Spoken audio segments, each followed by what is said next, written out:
ایک مرتبہ اللہ کے نبی موسیٰ علیہ السلام نے اللہ سے ہم کلام ہو کر پوچھا، اے اللہ، جنت میں میرے ساتھ کون ہوگا؟ جب موسیٰ علیہ السلام نے یہ سوال کیا تو اللہ رب العزت نے فرمایا، اے موسیٰ، فلاں شہر کا قصاب تمہارے ساتھ جنت میں تمہارا ساتھی ہوگا۔ جب موسیٰ علیہ السلام نے یہ سنا، حیرت سے اس قصاب کو ڈھونڈنے لگے کہ آخر اس قصاب میں ایسا کیا ہے جو میرے ساتھ وہ جنت میں رہے گا۔ ڈھونڈتے ڈھونڈتے اس قصاب کی دکان پر پہنچے۔ موسیٰ علیہ السلام نے دیکھا وہ قصاب گوشت بیچ رہا ہے۔ آپ دور سے اسے دیکھتے رہے۔ جب سورج ڈوبنے لگا تو آپ نے دیکھا کہ وہ تھوڑا سا گوشت اپنی تھیلی میں رکھ کر اپنی دکان بند کر رہا ہے۔ اللہ کے نبی موسیٰ علیہ السلام اس قصاب کے بارے میں زیادہ جاننے کے لیے اس کے قریب آ کر کہنے لگے، اے خدا کے بندے، میں شہر میں اجنبی ہوں، کیا ایک رات کے لیے مجھے اپنا مہمان بناؤ گے؟ اس قصاب نے جیسے ہی آپ کے چہرے کا نور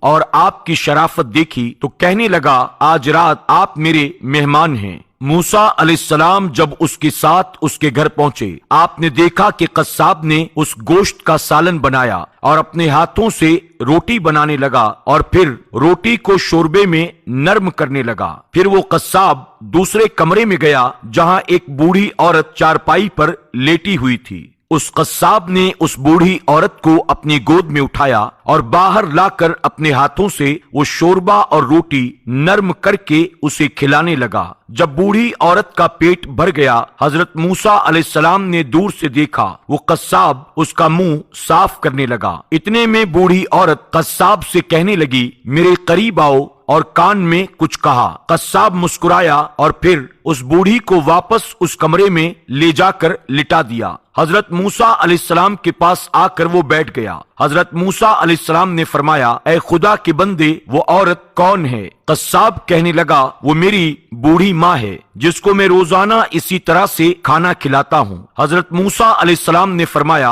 اے خدا کے بندے، تمہاری ماں نے تمہارے کان میں کیا کہا جس کو سن کر تم مسکرانے لگے؟ وہ کہنے لگا، میری ماں میرے کان میں روز کہتی ہے کہ اللہ تجھے جنت میں موسیٰ علیہ السلام کا ساتھ عطا فرمائے۔ میں اپنی ماں کی بات سن کر دل ہی دل میں مسکرا کر کہتا ہوں، کہاں میں معمولی سا قصاب اور کہاں وہ اللہ سے کلام کرنے والے اللہ کے نبی موسیٰ علیہ السلام۔ بس اتنے میں موسیٰ علیہ السلام نے قصاب کو سینے سے لگا کر کہا، اے قصاب، اب تمہاری ماں کی دعا قبول ہو چکی ہے اور میں اللہ کا نبی موسیٰ کلیم اللہ ہوں اور تمہیں یہ خوشخبری سنانے آیا ہوں کہ جنت میں تم یقیناً میرے ساتھ رہو گے۔ بخدا ماں کی دعا میں وہ اثر ہوتا ہے کہ کائنات کی ہر چیز اولاد کے قدموں میں رکھ دیتی ہے۔ اللہ رب العزت کی بارگاہ میں دعا ہے کہ وہ ہر انسان کی ماں کو سلامت رکھے، اور جن لوگوں کی ماں اس فانی دنیا سے رخصت ہو چکی ہیں، اللہ ان کی مغفرت فرمائے، اور ہر اولاد کو اللہ توفیق دے کہ وہ اپنی ماں کی خدمت کر سکے، کیونکہ ماں ہر اولاد کے لیے جنت کا دروازہ ہے۔